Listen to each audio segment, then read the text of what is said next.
Hi everybody, I'm back with our 2022 RAV4 Prime SE.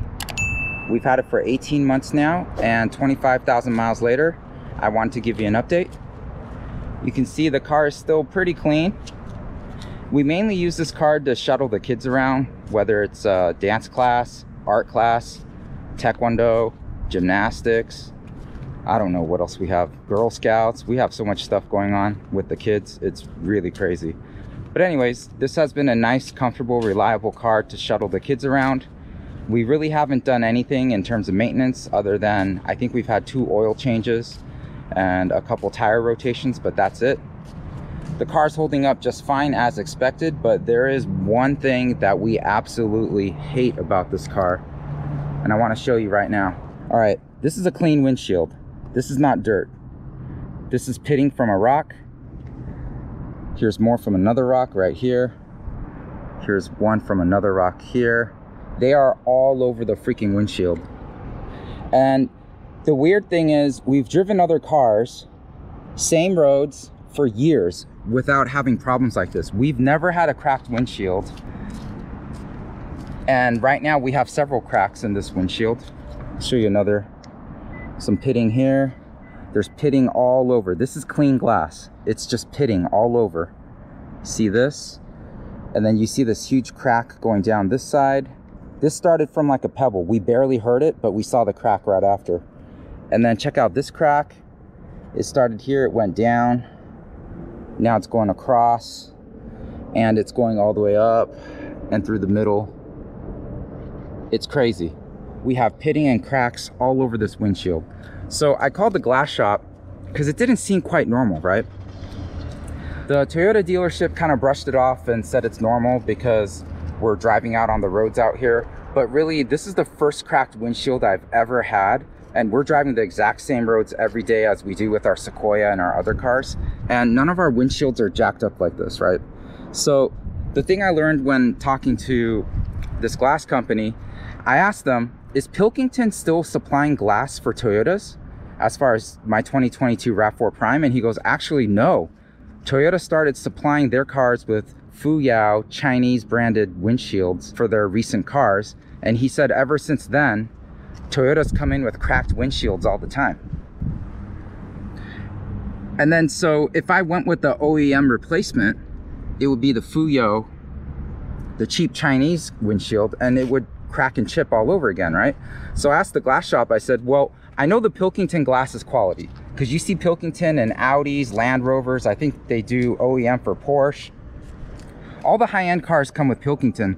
Fuyao is not really a standard for the high-end cars, and now you know why. It's just complete garbage, right? See this crack right here. So instead of going with an OEM replacement, I'm going with a Pilkington windshield. The shop said they're able to get Pilkington replacements and still program my rain sensors and lane sensors and all that correctly. So we're going with the Pilkington windshield tomorrow. But anyways, that is a huge evidence of cost cutting, and I'm not really happy about it. It's complete garbage. Man, this windshield looks so bad. But anyways, we were gonna replace the windshield earlier, but it seemed like every day we were getting new chips and we didn't know what to do. And then so I'm really glad I talked to this glass guy that was able to explain to me why these new Toyota windshields are so bad.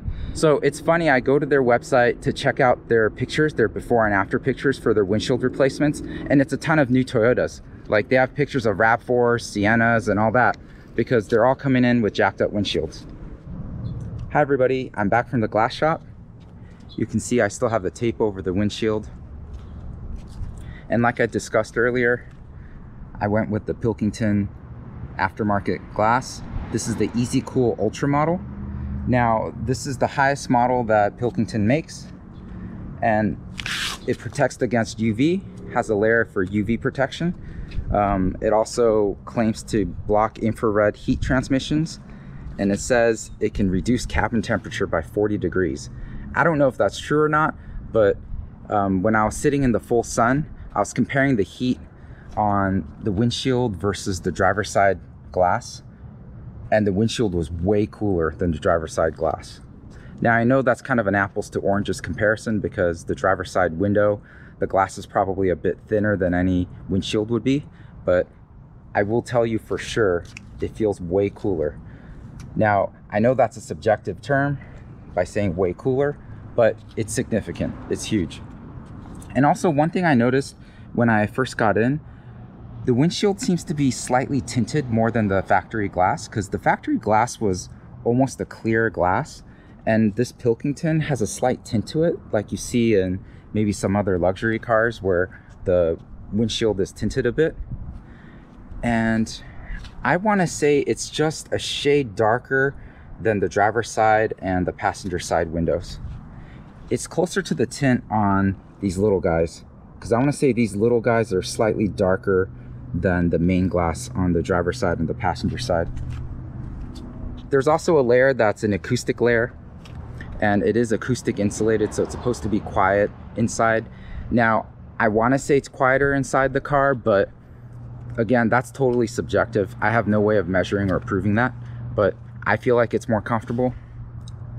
But it may be just the difference of not having like 5 different cracks on my windshield, making it more quiet. That could be it. Now, when I went to the glass shop, I asked the owner to show me both the OEM and the Pilkington glass, which is funny. We kind of compared the two, and I want to say, without being any sort of glass expert, the Pilkington did seem like as good, if not better, than the OEM factory glass. And we looked at the glass together, and we did confirm that the OEM Toyota glass is a Fuyo glass. So it is the cheap Chinese junk that you don't want. So in this case, aftermarket is actually better. I tend to go with OEM stuff, but I don't think I wanted OEM this time around. I hope this glass lasts a lot longer than the original windshield we had on the RAV4 Prime, and we'll find out. I'll probably give you an update in about a year or so, or maybe even in 6 months, because with the factory glass, we were getting new chips in it daily. Any little pebble would cause chips, and that's just in regular suburban driving and maybe a little bit of freeway driving. And we don't drive in a lot of traffic, and we tend to kind of stay out of other cars' ways. We don't drive aggressively or anything like that. So it was really crazy the amount of rock chips I've had. Next time, go with the Pilkington. Thanks for joining me.